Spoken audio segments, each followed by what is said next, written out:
नव्या, नव्या कहाँ हो तुम? नव्या, नव्या,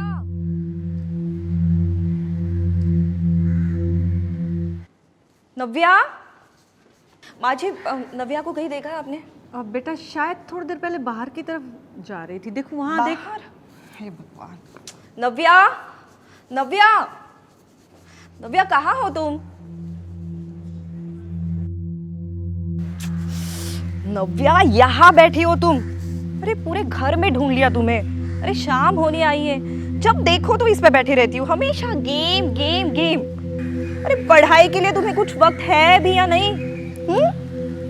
मम्मी, ये महात्मा बुद्ध क्या चीन के थे? नहीं, ऐसा तो नहीं है। अगर ऐसा नहीं है तो चीन में सबसे ज्यादा बौद्ध धर्म को मानने वाले लोग कहाँ से आ गए? एक मिनट, मैं बताती हूँ। एक मिनट दे दो। हाँ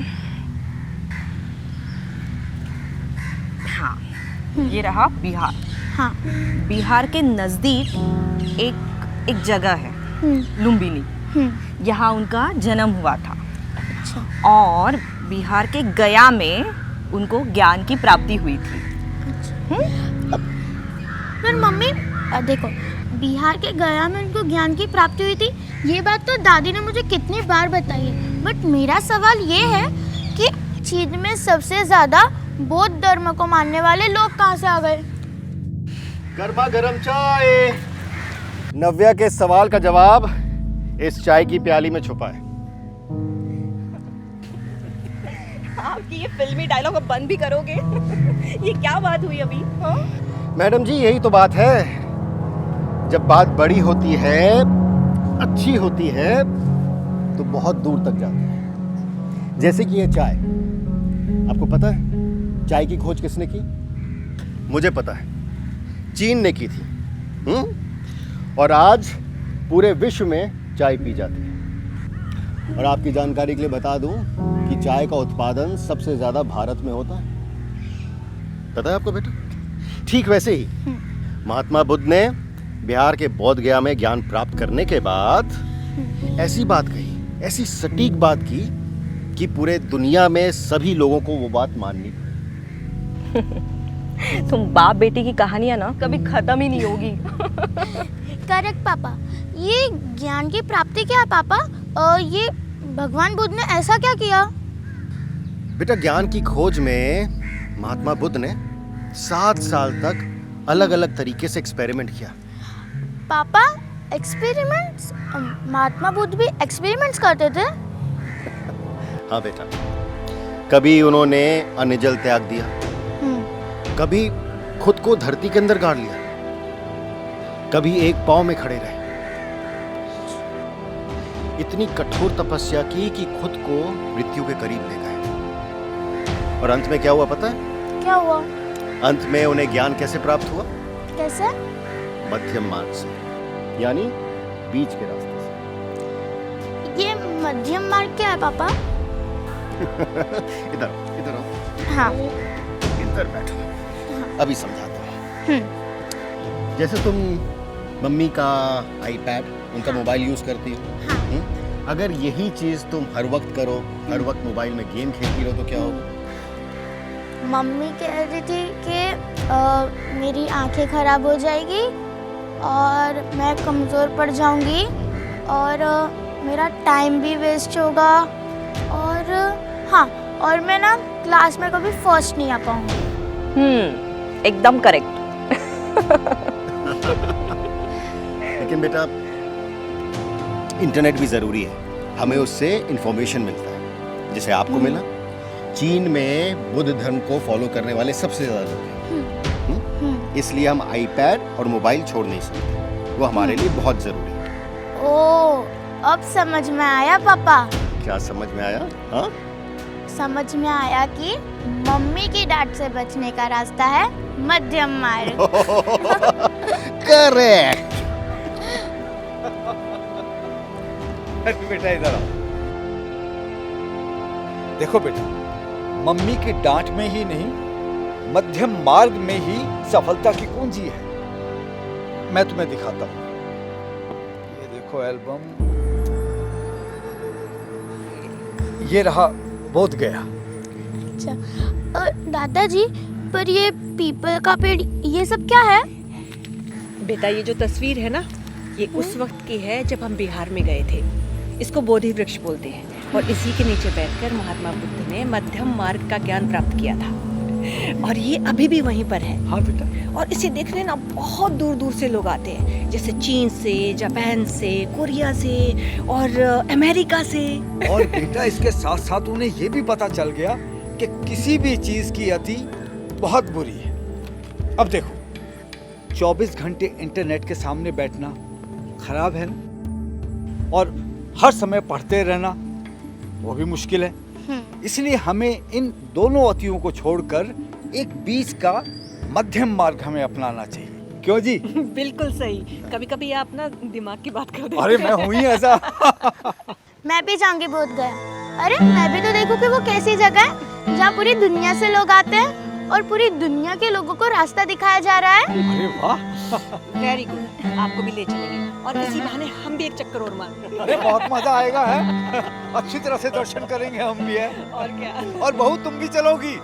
हाँ हाँ, हमें भी ले चलना साथ में, थोड़ा सा बोध हमें भी तो हो जाए। जरूरी है।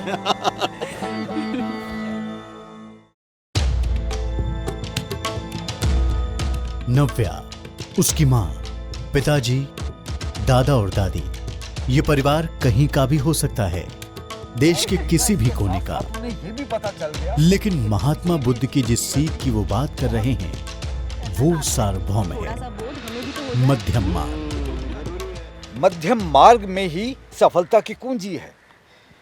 मैं तुम्हें दिखाता हूँ। ये देखो एल्बम,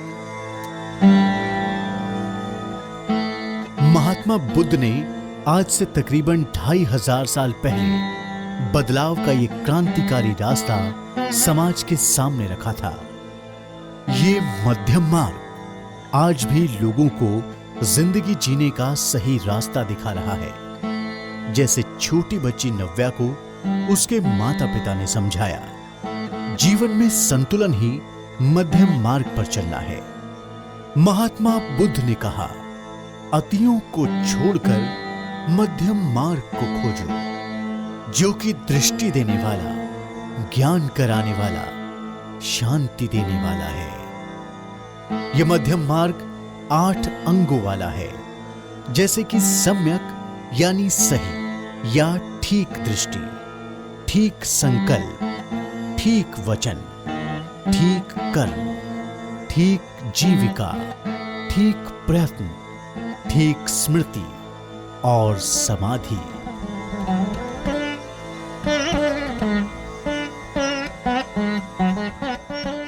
नव्या का परिवार बोध गया जाकर इस बात को दोबारा अनुभव करना चाहता है। नव्या का परिवार अगर बिहार आता है तो उसे क्या देखने को मिलेगा? क्या बिहार में उन्हें गौतम बुद्ध के जीवन की झलक मिलेगी? चलिए देखते हैं। भारत से लगे नेपाल के इसी लुम्बिनी में लगभग 563 ईसा पूर्व में सिद्धार्थ गौतम का जन्म हुआ था।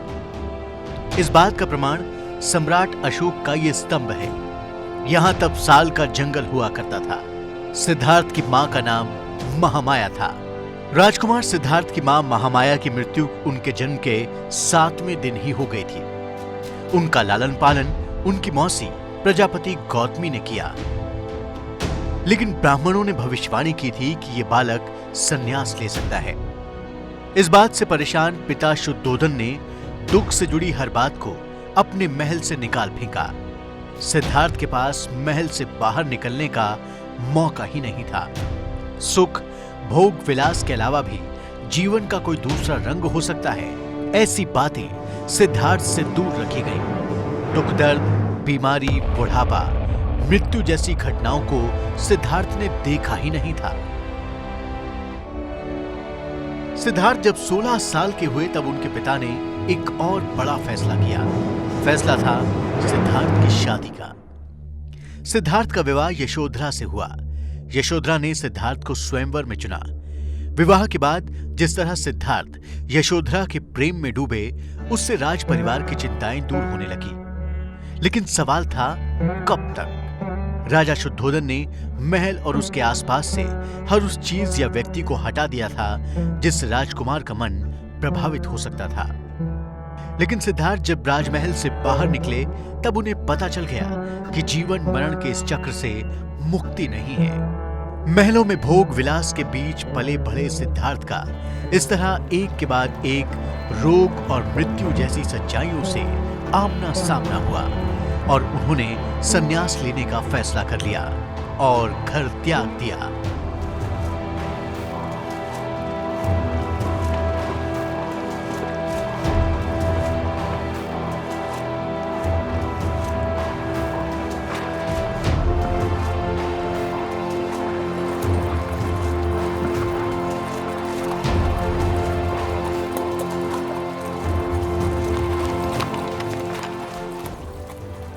मेरे गृह त्याग और निष्क्रमण को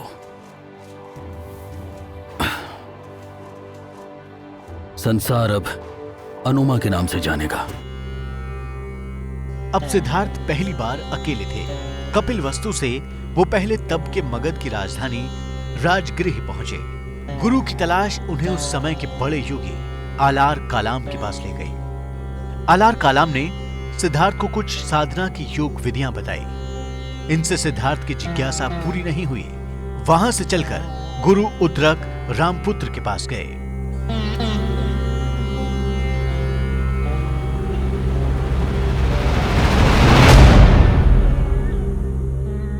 सिद्धार्थ आगे बढ़े। अब उनके साथ 5 शिष्य भी थे। उन्होंने साधना के दूसरे तरीकों को अपनाया। इस बार साधना के केंद्र में उनका शरीर था।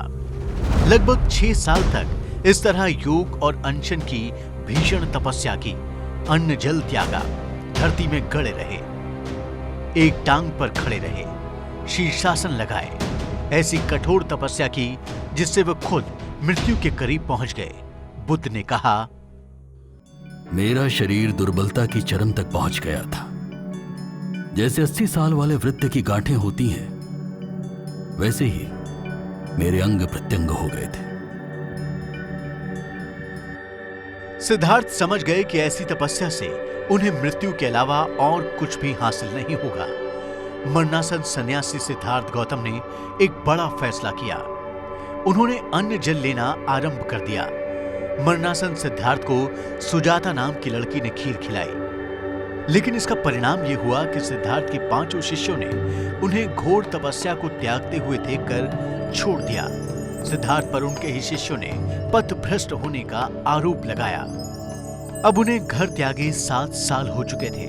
जिस ध्यान और ज्ञान की उन्हें तलाश थी वो अभी भी दूर था। सिद्धार्थ को पता चल गया कि ना घोर तप से उन्हें वो ज्ञान प्राप्त होगा और ना ही राजमहलों में भोग विलास से। यानी मध्यम मार्ग ही मुक्ति का रास्ता है। मध्यम मार्ग सिद्धार्थ गौतम की शिक्षा का सार माना जाता है। लेकिन यहां तक पहुंचने में सन्यासी सिद्धार्थ को 7 साल लग गए। अंततः आज के बिहार के गया जिले में सन्यासी सिद्धार्थ गौतम उस पीपल के पेड़ के पास पहुंचे जिसे आज पूरी दुनिया बोधि वृक्ष के नाम से जानती है।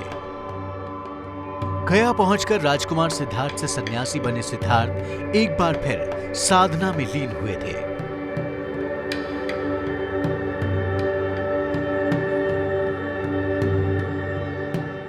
एक तरफ सिद्धार्थ प्रणकर ध्यान में लीन थे और अंततः 35 साल के सिद्धार्थ बुद्ध बने। बुद्ध यानी वो जो जागृत हो। उन्होंने संबोधि प्राप्त कर ली थी। उन्हें ज्ञान की प्राप्ति हो चुकी थी।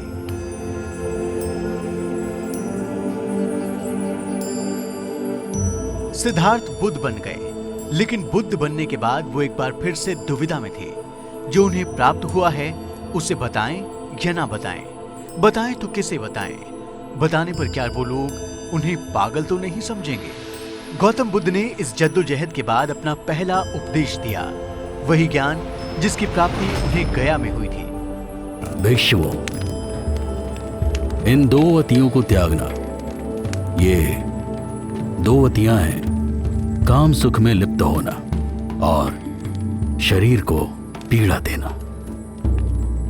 मैंने इन दोनों अतियों के बीच का मध्यम मार्ग खोज निकाला है, जो ज्ञान देने वाला है, शांति देने वाला है और दृष्टि देने वाला है। ये मध्यम मार्ग 8 अंगों वाला है, जैसे ठीक दृष्टि, ठीक संकल्प, ठीक वचन, ठीक स्मृति, ठीक प्रयत्न, ठीक जीविका और समाधि। संन्यास के साथ ही सिद्धार्थ समझ चुके थे कि धर्म का रास्ता सबके लिए सहज होना चाहिए, न कि किसी एक वर्ग के पास सीमित रहना चाहिए। इसलिए संघ का दरवाजा उन्होंने सभी के लिए खोल दिया था और यहीं से बौद्ध धर्म की शुरुआत हुई। वही बौद्ध धर्म जो आज विश्व धर्म है। दुनिया के कोने कोने तक बिहार से निकला महात्मा बुद्ध का ज्ञान लोगों को रास्ता दिखा रहा है। बिहार की धरती पर आज महात्मा बुद्ध के इस अष्टांगिक मार्ग को अपनाने की कई मिसाल मिल सकती हैं। राज्य सरकार और उसके नेतृत्व के 7 निश्चय में इस तथ्य की पुष्टि होती है। बिहार सरकार के 7 निश्चय का हिस्सा है हर घर तक पक्की गली, नालियां, हर घर बिजली लगातार, हर घर नल का जल, चाहे गांव कितना भी सुदूर और दुर्गम क्यों ना हो। अगर लोग हैं तो यहां सड़कें मिलेंगी, बिजली मिलेगी, सुरक्षा मिलेगी। सम्यक कर्म, सम्यक प्रयत्न के जरिए इस संकल्प को पूरा किया गया है। इसी तरह आर्थिक हल, युवाओं को बल, आरक्षित रोजगार, महिला का अधिकार, शौचालय निर्माण, घर का सम्मान, अवसर बढ़े, आगे बढ़े जैसे संकल्प ने बिहार की तस्वीर बदली है। इन योजनाओं में बिहार को आगे बढ़ाने का सम्यक निश्चय है। मध्यम मार्ग में भगवान बुद्ध ने अतियों से दूर रहने का उपदेश दिया था। यही वजह है कि बिहार का नेतृत्व महज भौतिक विकास की बात नहीं करता।